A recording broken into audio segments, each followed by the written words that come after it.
Mas Philips, ada juga highlight yang saya rasa perlu disampaikan kepada publik soal tingkat kepercayaan publik terhadap institusi. Jadi ini menarik perhatian saya karena kelihatannya ada hal yang sebetulnya tidak berubah.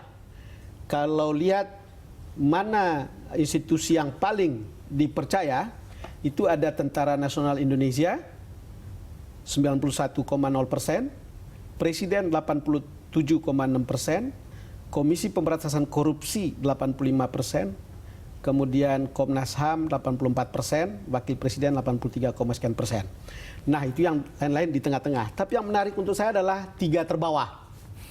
Ini 3 terbawah ini kita mulai baca yang dari paling bawah itu adalah Dewan Perwakilan Rakyat atau DPR.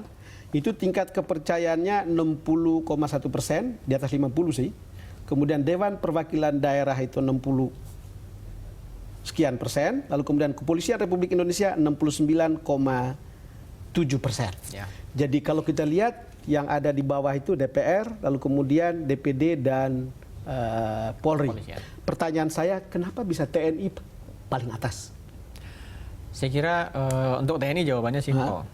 Jadi masyarakat melihat TNI serius melakukan reformasi sejak 98, mereka tidak mau lagi berpolitik dan berfokus menjalankan tugas sebagai alat keamanan negara gitu. Jadi karena kembali melakukan tugas pokoknya tidak terlibat politik, bisnis sudah tidak melakukan lagi dan lain-lain, itu rasa kepercayaan masyarakat timbul pada TNI untuk menjalankan tugasnya. Bukan berarti ini modal politik TNI kembali berpolitik, bukan? Kalau itu dilakukan, kepercayaannya akan turun. Karena alasan kenaikannya jadi adalah jangan disalahpaham. Tidak melakukan politik. Terus DPR masih paling bawah, di atas 50% memang, tetapi masih paling bawah. Apa sebetulnya yang membuat DPR itu tetap ada di bawah? Saya kira kalau kita melakukan survei yang sama di seluruh dunia, yang paling tidak populer itu tetap akan politisi dan parlemen. Di seluruh dunia itu berlaku. Karena memang itu tempatnya orang bargaining, orang melakukan agreement dan lain-lain gitu, sehingga tentu saja akan sedikit banyak mencederai kepercayaan publik gitu. Tetapi dalam konteks Indonesia sebetulnya itu agak menyedihkan karena dia ada yang paling bawah gitu. Sementara kita tahu proses politik itu hari ini pencalonan presiden pun menurut konstitusi harus lewat partai politik, proses-proses di DPR dan lain-lain itu semua tingkat representasi kita itu ada di DPR. Gitu. Tidak lengkap untuk mengatakan di dalam survei Anda itu soal figur pemimpin yang dianggap penting bagi Indonesia. Ini ada mempunyai kepemimpinan tegas, tetapi harus tetap dalam sistem demokratis, artinya orang lebih suka demokrasi, 65,4%. Lalu kepemimpinan yang kuat dengan sikap yang kurang demokratis, tidak apa-apa. Selama hal tersebut membangun ekonomi dan masyarakat 22,9%. Lalu kepemimpinan kuat, tegas, penting dan tidak masalah jika demokratis atau tidak, itu 7,9%. Jadi orang mau yang tegas tapi demokratis kira-kira. Betul. Dan ini saya kira menegaskan dukungan masyarakat terhadap demokrasi kita. Bahwa kita ini point of no return. Kita sudah ada dalam sistem demokratis. Kita memang perlu pemimpin yang tegas, tetapi semua harus dalam kerangka demokratis. Jadi tidak begini dong, enak zamanku toh. Saya kira itu periode yang sudah lewat. Periode yang sudah lewat. Ya, dan saya kira jargon itu sebetulnya sudah nggak masuk akal juga. Karena apa? Karena 60% penduduk Indonesia hari ini umurnya 40 tahun. Iya, jadi memang ini dia tidak mengalami sama sekali generasi yang baru. Rezimnya Pak Harto gitu. Jadi kalau dibilang enak zamanku toh, itu orang nggak ada yang ngerti sebetulnya hari ini. Semakin yang ngerti itu mungkin sekelompok orang yang punya masa lalu. Persentasenya kecil. Karena 60% lebih umurnya di bawah 40 Jadi tahun. jangan mencoba memutar kembali jarum jam ke masa lalu bahwa ini tadi kepemimpinan kuat, tegas, penting dan tidak masalah jika demokratis atau tidak, bukan? Ya, karena itu yang menjawab itu hanya 22%. Yang menganggap bahwa tidak perlu yang demokratis itu kecil sekali jumlahnya. 7,9%. 7,9. Orang lebih memilih sistem demokratis. Dan ini saya kira konsisten dengan gambaran umum kita bahwa tingkat support, dan ini penting, demokrasi itu cukup tinggi. Mas Philips, itu dulu kan ketika sesaat sebelum turun di Bandara Manila, Benigno Aquino itu ditanya sama wartawan di pesawat, kalau Anda bangun Filipina, apa prioritas Anda?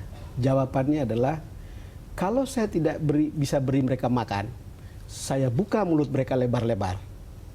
Karena ketika mereka bicara, mereka lupa bahwa mereka lapar. Tetapi kalau saya tidak mau buka mulut mereka lebar-lebar, saya kasih mereka makan sampai sekenyang-kenyangnya, dan karena ketika mereka kenyang, mereka bisa tidur nyenyak. Tidak lagi ngomong-ngomong, bukan? Ya. Jadi pilihan kita, kalau lihat dari survei ini, ya makan ya demokrasi, bukan? Itu tujuan ideal yang ingin kita capai, dan sepertinya kita ada di track yang tepat menuju ke arah situ. Di track yang tepat dan tidak ada tanda-tanda untuk hari ini belum, tetapi karena kita termasuk generasi yang pernah mengalami hidup di bawah rezim otoritarian, saya kira juga menjadi tugas kita nih, Bang, untuk mengingatkan bahwa demokrasi itu nggak boleh di taken for granted, bahwa dia adalah sesuatu yang harus dijaga dan harus terus-menerus dibela. Mas Philips, kembali ke pertanyaan awal tadi. Survei ini memperlihatkan publik puas dalam 2 tahun pemerintahan Jokowi, tapi juga publik bahagia. Ketika Anda mendapatkan hasil survei ini, apa yang Anda rasakan? Yang saya rasakan adalah bahwa ternyata buat sebagian besar masyarakat, politik itu tidak segaduh yang kita rasakan sehari-hari. Mungkin itu sindrom kelas menengah ya, yang melihat bahwa situasi politik gaduh, ribut, dan lain-lain. Sementara buat masyarakat, persoalannya lebih pada bagaimana ekonomi kita membaik atau tidak. Hari ini kita makan lebih baik atau tidak, atau harga hari ini lebih murah atau lebih mahal daripada kemarin atau minggu lalu gitu. Sehingga itu yang membuat ketika kita mendapatkan hasil ini, ternyata memang Pak Jokowi saya kira paham betul, ada di tingkat elit, di tingkat nasional kita ada beda politik, yang nyata. Sementara pemerintahan dan juga pemerintah daerah sebetulnya bekerja di daerah yang menawarkan public service delivery, dan itu saya kira yang lebih penting. Sekali lagi terakhir, Anda kemudian menemukan survei juga yang mengatakan di dalam survei ini 70, sekian persen rakyat Indonesia merasa optimis untuk kehidupan mereka 5 tahun yang akan datang. Ya. Saya kira itu spirit yang berkah buat Indonesia. Mungkin ini yang menjelaskan kenapa kita tahan betul krisis yang begitu berat tahun 97. Resilience kita kuat. Dari krisis ya. Krisis kita tahun 97-98 itu bagaimana beratnya, publik tahan.